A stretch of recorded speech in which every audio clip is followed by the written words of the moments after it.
नमस्कार साथियों, आप सबको धनतेरस की बहुत बहुत शुभकामनाएं। Happy Dhanteras to all of you. Thank you. Kushagra, आपने देखा कि पिछले 2 दिन से लगातार राहुल जी के यूट्यूब चैनल पर वो एक एक करके वीडियोस रिलीज कर रहे हैं। ये वीडियोस जो सेबी की चेयरपर्सन माधवी जी के मुतालिक हमने एक्सपोजेज किए और कर रहे हैं, आज भी कुछ लेकर आए हैं, उनका एक तरह का विश्लेषण है। और वो विश्लेषण इसलिए इंपॉर्टेंट है, इसलिए महत्वपूर्ण है कि हम लोग तो कागज पत्र इकट्ठा करके एक एक करके स्कैम बता रहे हैं, लेकिन राहुल जी ने अपने इन वीडियोस के माध्यम से, जो उनके यूट्यूब चैनल पे अभी आपको मैं दिखाऊंगा, जो आज वाला है, वो किस दिशा में जा रहा है वो तय किया। समझना जरूरी होता है कि आखिर सरकार किस मजबूरी में एक ऐसे व्यक्ति को सेबी की प्रमुख बना रही है, और क्या डर है, क्या मजबूरी है, क्या कंपल्शंस हैं सरकार के कि इतना कुछ जानकारी होने के बावजूद उनको बचा रही हैं। क्या वो सरकार को डराती हैं, ब्लैकमेल करती हैं कि मैं अकेली नहीं डूबूंगी? ये भी हो सकता है, ये सुनने में भी आ रहा है। Because it is not possible for any democratically elected government to continue protecting a tainted individual, especially when there is a smoking gun, especially when there is evidence out there in public domain. उसके बावजूद सरकार क्यों बचा रही है, ये सवाल राहुल जी के इन वीडियोस से आपको बहुत स्पष्ट तौर पे आपके मन में भी आता होगा। कुशाग्र, आज वाला video.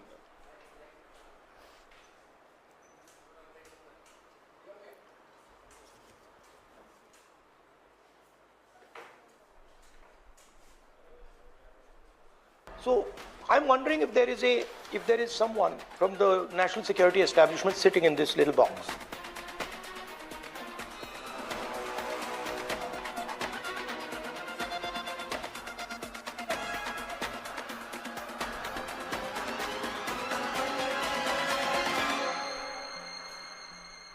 I looked into this a little bit. Okay. Laptop dikhao. Just get a chair, no. So here's his website, right? And we have our capabilities, unmanned systems, right, counter drone systems, small arms and accessories. So let's look at small arms. Okay. We go to small arms. Now, this thing, right, which they've called Abhay, is basically it's a Tavor. It's an Israeli rifle. How do you know that? I'll show it to you. Look. Right? That's a Tavor. Oh. Right? That's the weapon there.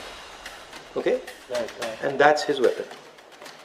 This is a 9mm version. See. Here he's got a 5.56 version, and he's called it Abhay. So it's basically taken the website of the Israeli company, called it Adani Defense, put new labels on it, Prahar, Drishti and all, and then now he's become the #1 sales guy to the defense. He's only forces. manufacturing names. That's it. He just makes the nameplate. Right. So that's something that. No, I will now I want to understand what is the connection between this lady and this. So is he assembling? No, he's literally Just taken the getting it Israeli from- weapon, maybe assembling it, and Adani gets the commission directly, and the BJP gets the commission.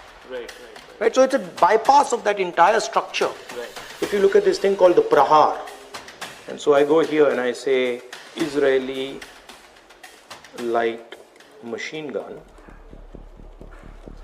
We have something called the Negev. Right. And guess what?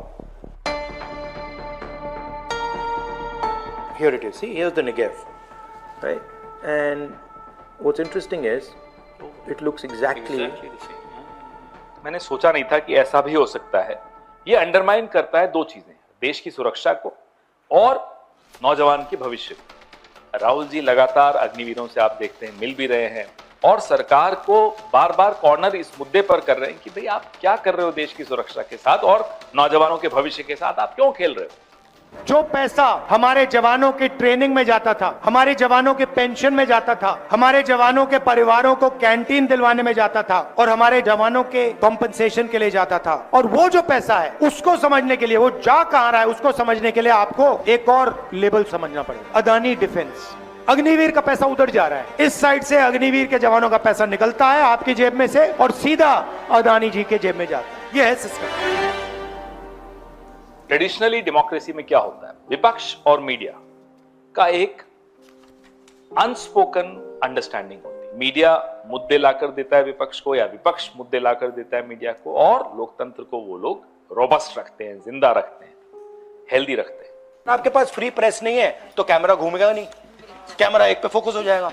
System में camera के पीछे companies हैं, अब companies पर आप दबाव डाल सकते हो, ईडी का प्रेशर डाल सकते हो, कंपनीज को आप कॉन्ट्रैक्ट दे सकते हो। बैजिल कैमरा का मालिक है ना, बैजिल इधर आओ, अब देखो मैं कराता हूं, इधर आओ इधर आओ। जैसे बैजिल आया, ये मालिक है उसका, हाँ अब देखो, अब ये देखो, लगवाओ कैमरा वहां भाई, कैमरा लगाओ ना वहां, कैमरा लगवाओ भाई, कैमरा लगवाओ, नहीं तो हाथ टूटेगा। ये आ गया, हो गया काम। अब ये अगर ज्यादा बोलेगा तो हाथ टूट जाएगा, वो कहेगा भैया।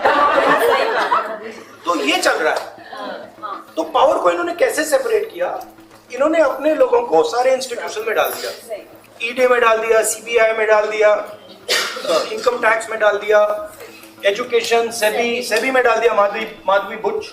तो इन्होंने क्या किया, सारे के सारे इंस्टीट्यूशन कैप्चर कर दिए, जहां ये कैमरा डालना चाहते हैं डाल देते हैं। SEBI chief Madhuri Puri Buch has skipped the Parliamentary Accounts Committee deposition scheduled for October 24th. ये हैरानी की बात है, आप और मैं एक छोटी सी गलती कर देते हैं तो हमारे को इनकम टैक्स के नोटिस आ जाते हैं, हमको चालान आ जाते हैं, हमको कई चीजें सामना करना पड़ता है। लेकिन वो रंगे हाथों पकड़ी गई, उसके बाद भी अपनी पोस्ट पर हैं, उनको कोई बचा रहा है तो पक्का है कि कोई बड़ा ही आदमी बचा रहा होगा। अब वो बड़ा आदमी कौन है वो सबके सामने, सबको मालूम है।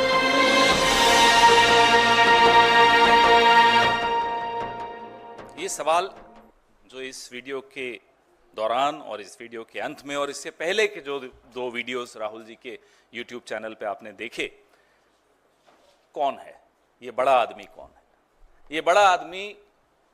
वो है जिसको ये देश प्रधानमंत्री मानता है, या ये बड़ा आदमी कोई और है जो उनके भी पीछे है, जो उनसे ये सब काम करवाता है कि माधवी जी को चेयरपर्सन बना दीजिए या होल टाइम मेंबर बना दीजिए, इसको कुछ बना दीजिए। अलग अलग इंस्टीट्यूशंस पे ये बड़ा आदमी अपने मोहरे बैठा रहा है पिछले 10 साल से, 11 साल से।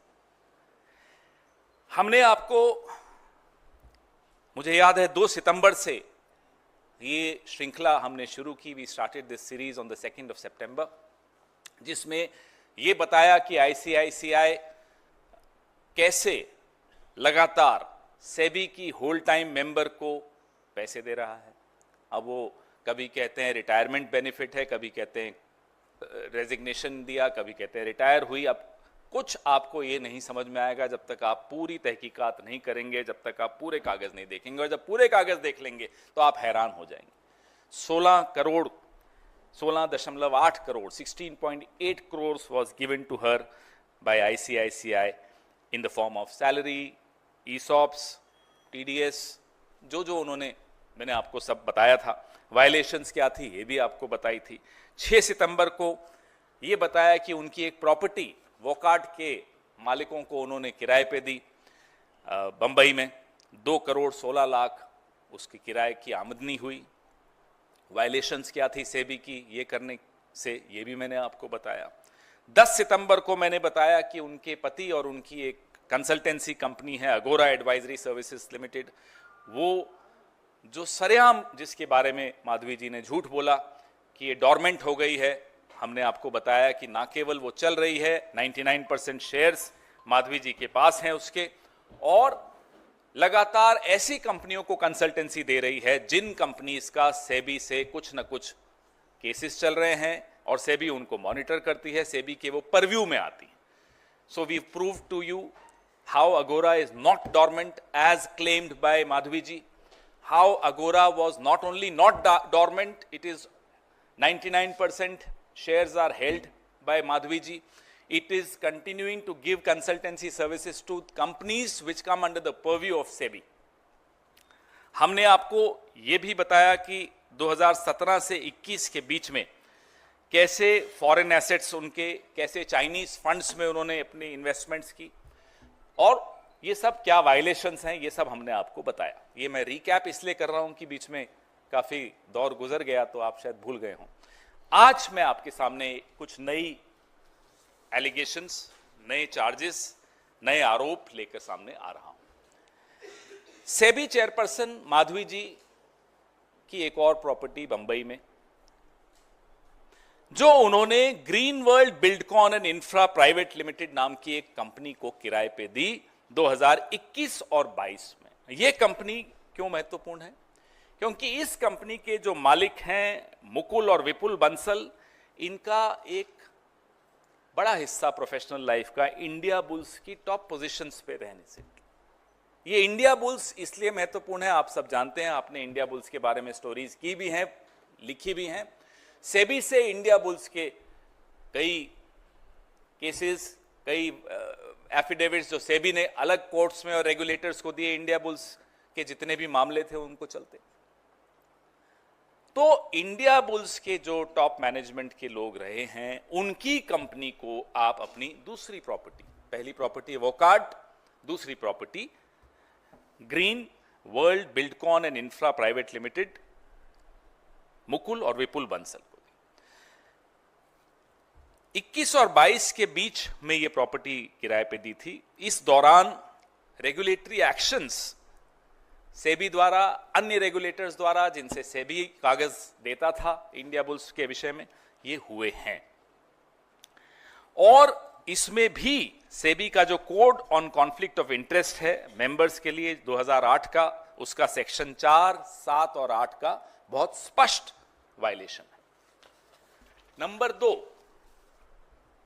सेबी की चेयरपर्सन माधवी जी की अनलिस्टेड जो शेयर्स हैं, अनलिस्टेड कंपनीज में जो शेयर्स हैं, उन कंपनीज का पैराडाइज पेपर्स में नाम, मैंने आपको पहले इशारा किया था आखिरी जो प्रेस कॉन्फ्रेंस इस विषय में की थी, उसमें उनका नाम उन कंपनीज का आता है। अब ये प्रेडिबल हेल्थ प्राइवेट लिमिटेड बड़ी महत्वपूर्ण कंपनी है। प्रेडिबल हेल्थ प्राइवेट लिमिटेड को सरकार के स्टार्टअप फंड से पैसा मिला। ये हमें कैसे मालूम पड़ा? कि राहुल जी ने पार्लियामेंट में एक सवाल पूछा था कि स्टार्टअप फंड में किस किस को पैसा मिला। वो लिस्ट हमने डाउनलोड की, उसमें 266 नंबर की कंपनी है प्रेडिबल हेल्थ प्राइवेट लिमिटेड। मैं आपको ये एनेक्शर्स में कागज दे रहा हूं। बड़ी रोचक ये कहानी है कि कैसे मिला ये कहानी। ये जवाब में, राहुल जी के सवाल के जवाब में पार्लियामेंट में टेबल किया गया। इसमें वो कंपनी आपको दिखेगी 266 नंबर पे, प्रेडिबल हेल्थ प्राइवेट लिमिटेड। प्रेडिबल क्यों महत्वपूर्ण है, अब मैं आपको वो बताता हूं। प्रेडिबल की जो शुरुआती share holder, initial share holder, सबसे पहले शेयर खरीदने वालों में से एक माधवी जी खुद है। माधवी जी ने शेयर्स खरीदे, वहां तक भी ठीक है, इक्विटी उनके पास है, कोई दिक्कत नहीं थी, मतलब अब तो उन्होंने बेच दी।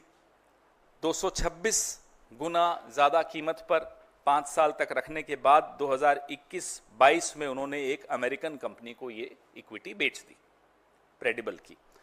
प्रेडिबल, अगला टेबल दिखाइए, कि जो बाकी प्रमोटर्स हैं, लिस्ट ऑफ इन्वेस्टर्स हैं, महत्वपूर्ण इन्वेस्टर्स हैं, उसमें जो हाईलाइटेड है वो देखिए, जाकेसा इन्वेस्टमेंट्स लिमिटेड। जाकेसा का नाम स्पष्ट तौर पे पैराडाइज पेपर्स में आया था। पैराडाइज पेपर्स किस सन में आए वो आप देख लीजिएगा, शेयर्स किस सन तक रखे गए वो भी आप देख लीजिएगा, और उसके नीचे के एड्रेसेस देखिए बाकी कंपनीज के, सब सेम। वो उस पर भी कहानी हम अब पता लगा रहे हैं। Trust house 112 Bonadie street, Kingstown, Saint Vincent. अब ये लगातार आपको जाकेसा के नीचे कैप्रिया वेंचर्स, यूनाइटेड सीड, लगातार वही एड्रेस की कंपनीज हैं। खैर चलिए, अब ये जो जाकेसा इन्वेस्टमेंट्स है, ये Saint Vincent and the Grenadines, Eastern Caribbean Sea tax havens हैं, वहां की कंपनी है। 2018 में ये आपके सामने आई जानकारी, 2017 में पैराडाइज पेपर्स की। उसके बाद भी माधवी जी ने ये शेयर्स अपने पास रखे 2021 तक। सेबी की होल टाइम मेंबर थी वो, उन्हें जानकारी थी, लेकिन रखे।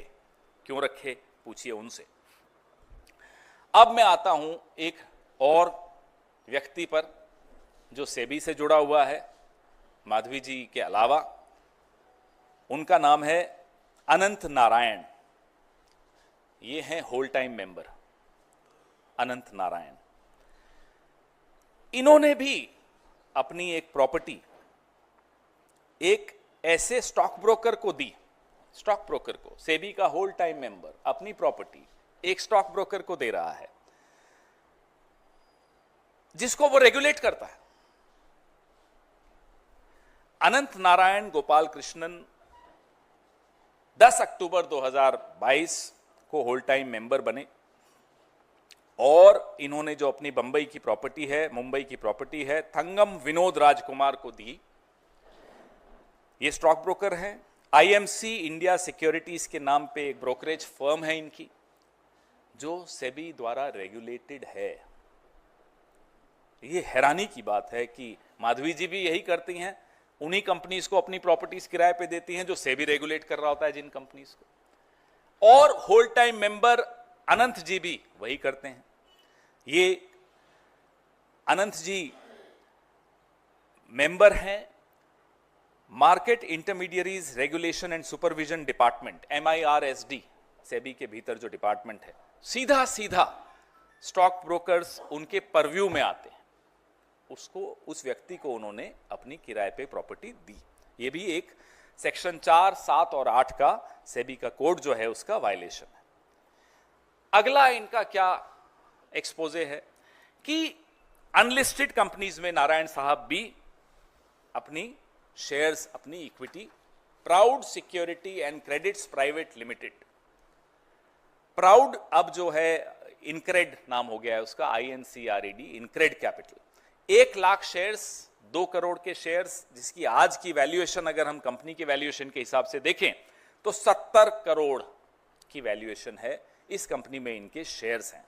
ये होल टाइम मेंबर हैं सेबी के। इनक्रेड कैपिटल मार्केट पार्टिसिपेंट है, रेगुलेटेड है सेबी द्वारा, सेबी के परव्यू में आती है, सेबी की जांच के दायरे में आती है।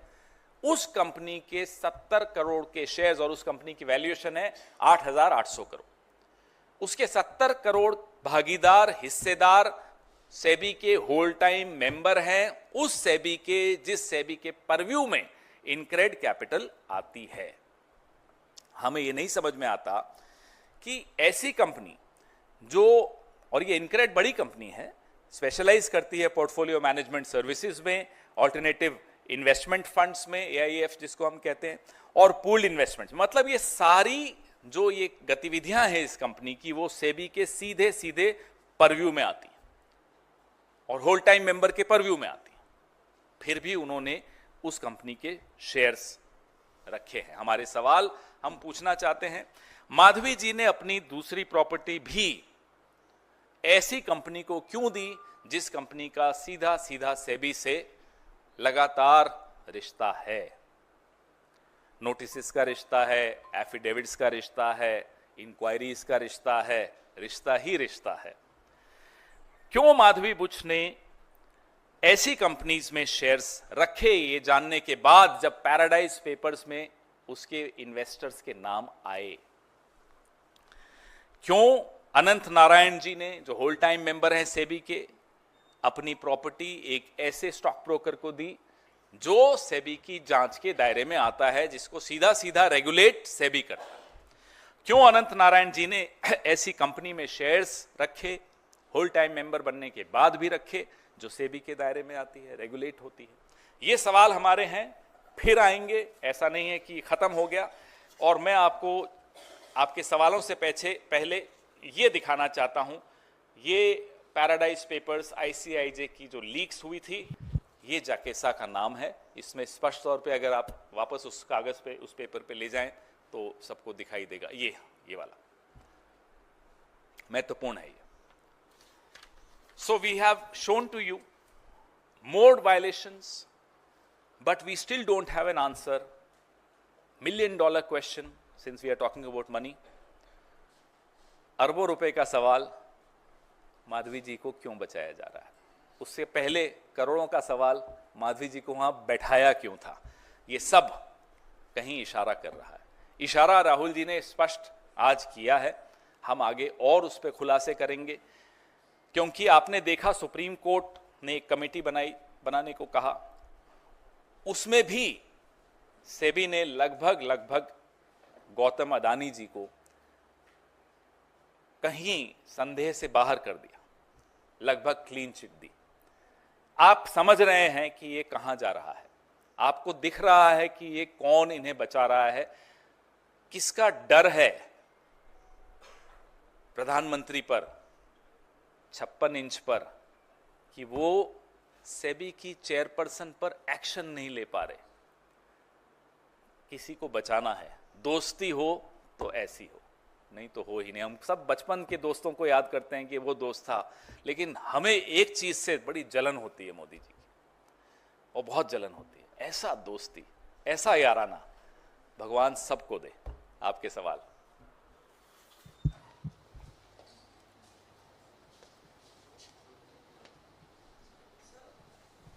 माइक। सर, जो आप लोग ने अभी एपिसोड्स रिलीज किए हैं आप और राहुल गांधी जी ने, तो उसमें डिफेंस प्रोक्योरमेंट्स और डिफेंस डील की ओर इशारा हो रहा है। क्या किसी एक ऑर्गेनाइजेशन या एक बिजनेसमैन पर ये बात आके रुकती है, या the buck stops elsewhere? We are talking about where does the buck stop? Buck and butch. But when we were trying to uncover more and more on SEBI and the reasons why she is being protected, we got to know about certain more other things. We are investigating those things. We'll come back to you on more on this.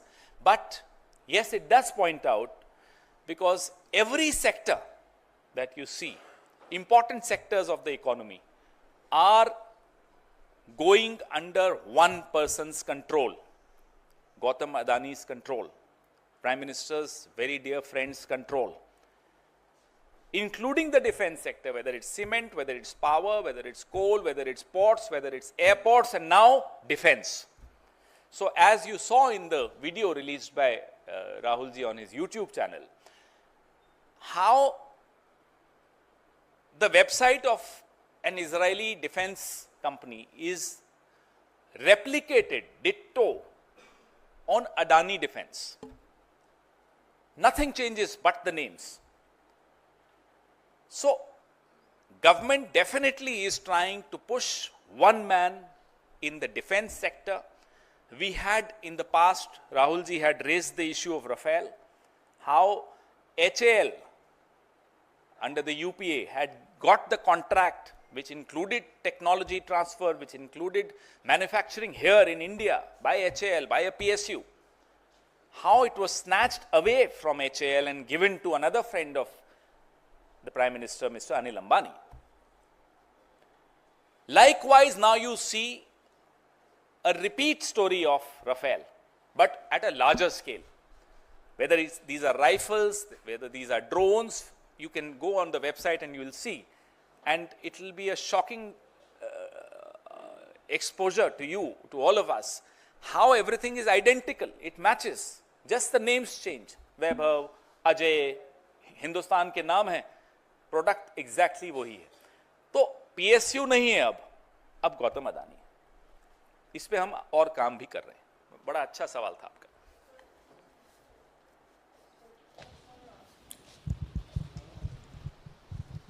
पवन जी, ये जो series है जिस पर आप आज भी चर्चा कर रहे हैं, ये एक तरफ है। दूसरी तरफ हिंडनबर्ग की रिपोर्ट पर जब पीएसी की बैठक में माधवी बुच को बुलाया गया था, वो वहां शामिल नहीं हुई और बीजेपी और कांग्रेस के नेता आपस में आमने सामने दिख रहे थे। आपको लगता है कि ये दोनों जो कड़ी है वो जुड़ी हुई है? देखिए, पीएससी पर मैं बोलने के लिए अपने आप को अधिकृत नहीं मानता।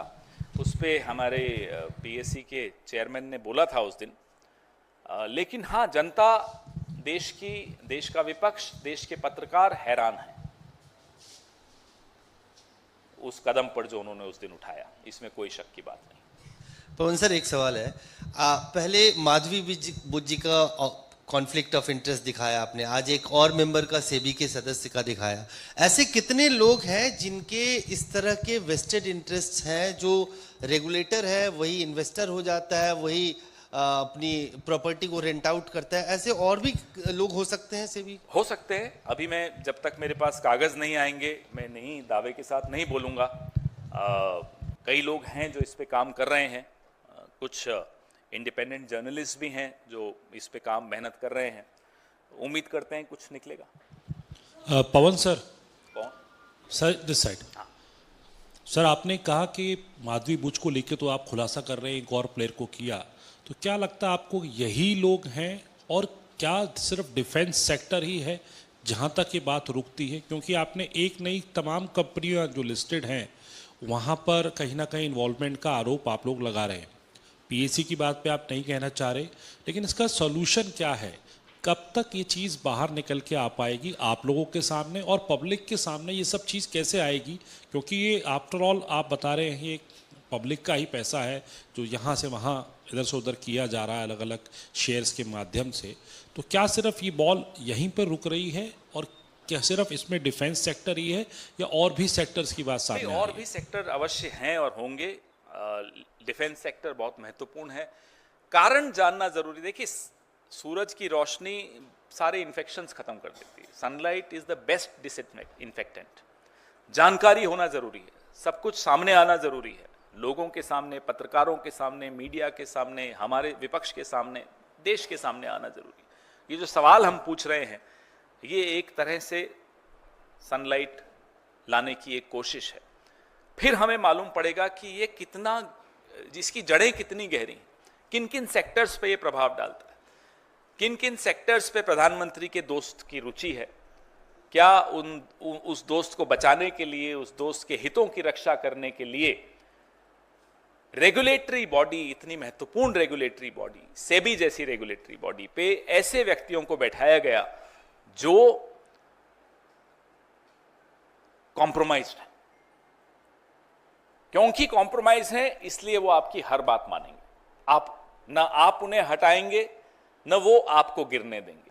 दोनों एक दूसरे को बचाते हुए दिख रहे हैं। जैसा कि आपने वीडियो में, कल वाले वीडियो में देखा राहुल जी के यूट्यूब पर, कि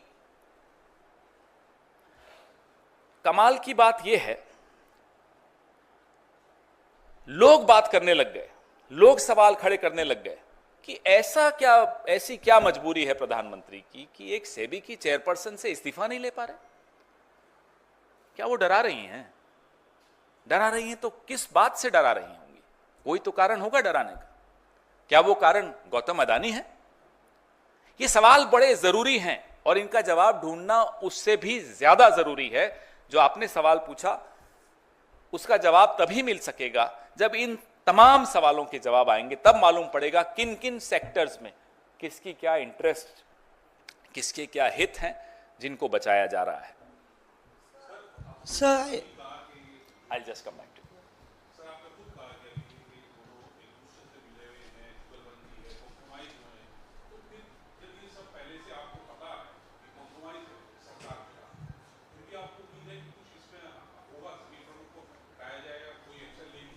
देखिए साहब, बात उम्मीद की नहीं होती।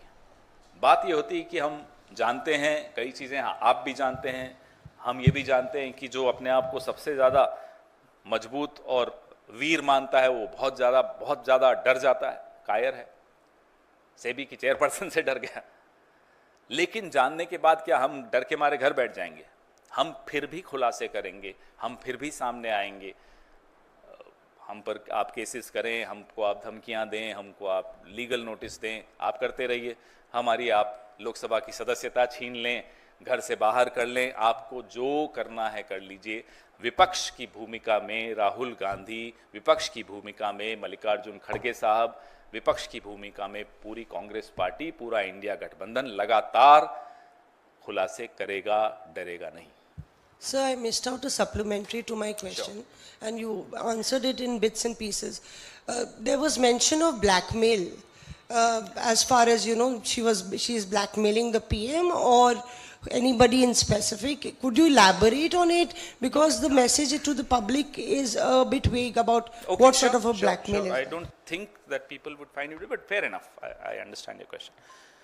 When there is a smoking gun, we've all grown up watching these movies. When there is a smoking gun, you know where everything is pointing at. Everything is black and white. All the charges are in public domain. There are certain charges where you don't even have a doubt, even an iota of doubt. How could it be possible is the question that comes to your mind the moment you see these charges. Yet, she is being protected. Why would anyone protect someone with so many questions about her professional life? The only reason is that someone is protecting her because someone is compelled to protect her. Compelled by her, compelled by Gautam Adani, compelled by your other friends, I have no idea. But that's the reason you are unable to remove anyone. आप UPA का दौर याद करिए, आरोप लगता था, बंदा को हटा दिया जाता था, गलत आरोप था तो भी हटा दिया जाता था, डर नहीं था। यहां डर है। क्यों नहीं था डर यूपीए में? अव्वल तो उस बंदे पर, उस व्यक्ति पर, उस मंत्री पर आरोप गलत होता था, हम जानते भी थे, लेकिन ठीक है, लोकतंत्र है, पारदर्शिता रहनी चाहिए, अकाउंटेबिलिटी, जवाबदेही रहनी चाहिए। जब तक आरोप सिद्ध नहीं हो जाते, चलिए आप रिजाइन कर दीजिए, और वो कर देते थे। न वो डराते थे, न हम डरते थे। आज आप पिछले 10 साल से देखिए, लगातार आरोप, और ऐसा नहीं कि और ठोस सबूतों के साथ लगाए गए आरोप, ऐसा नहीं यूं ही हवा में आरोप लगा। उसके बावजूद प्रधानमंत्री इतना डरते हैं आरोपित लोगों से कि वो उनको हटाने की हिम्मत नहीं दिखा पाते। He does not show the courage to remove a single tainted person around him. I can give you a long list. So obviously this shows that under the UPA we had no fear seeking resignations of people who were proved to be innocent later. But under NDA, under Mr. Narendra Modi, there is a, हम लोग पहले कहते थे कि मोदी जी डराते हैं, माफ करिएगा, अब मैं बदलना चाहता हूं इस सेंटेंस को, मोदी जी डरते हैं। और उनका डर इसमें दिखता है कि सेबी की चेयरपर्सन से भी डरते हैं, बृजभूषण शरण सिंह से भी डरते हैं। किस किस से डरते हैं लिस्ट में आपको भेजूंगा। सर एक प्रश्न था, ये माधवी बुच पहले ग्रेटर पैसिफिक कैपिटल में काम करती थी और उसके डायरेक्टर हैं शौर्य डोवाल। तो क्या आपको इस पूरे राजनीतिक आपराधिक जो नेटवर्क है इसमें कहीं अजित डोभाल की भूमिका देखिए, नजर आती है? हम लोग आपने देखा होगा इस मंच पर बैठकर ऐसी कोई बात नहीं करते जब तक कुछ ठोस सबूत नहीं। बातें चल रही हैं, कागज मिल रहे हैं, चर्चाएं हो रही हैं, इशारे हो रहे हैं, लेकिन इशारों पे आरोप नहीं लगाए जाते। वक्त आएगा, साबित कर पाएंगे तो उस दिन जरूर बात करेंगे। अब मैं जा रहा हूं, धनतेरस है, कोई सवाल और नहीं लूंगा। धन्यवाद।